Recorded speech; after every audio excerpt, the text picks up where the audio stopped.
ఓం నమ శివాయ. మీకు ఓం నమ శివాయ అనే మంత్రం కంటే 3 కోట్ల రెట్లు ఎక్కువ శక్తివంతమైన మహామంత్రం ఏమిటో తెలుసా? అదే అరుణాచల మహామంత్రం. ఇప్పుడు మనం ఆ మంత్రం గురించి తెలుసుకుంటాం.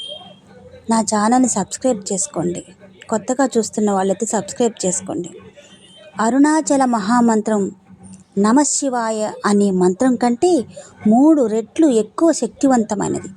ఒక్కసారి అరుణాచల అని జపిస్తే లభిస్తుంది. నమశివాయ అనే మంత్రంలో నమః అంటే సమర్పణ మరియు శివాయ అంటే నమశివ శివునికి ఇదంతా కలిపినది అరుణాచల పదం. ఇదో స్వయంగా శివస్వరూపం. అందుకే అరుణాచల జపం అత్యంత శక్తివంతమైన మంత్ర జపం. అరుణాచల శివ అని జపించి తరించండి. జీవితంలో ఒక్కసారైనా అరుణాచలానికి వెళ్ళి స్వామిని దర్శించండి. నా ఛానల్లో వీడియోలు మీకు నచ్చినట్టయితే కామెంట్ చేయండి, లైక్ చేయండి, షేర్ చేయండి, సబ్స్క్రైబ్ చేయండి.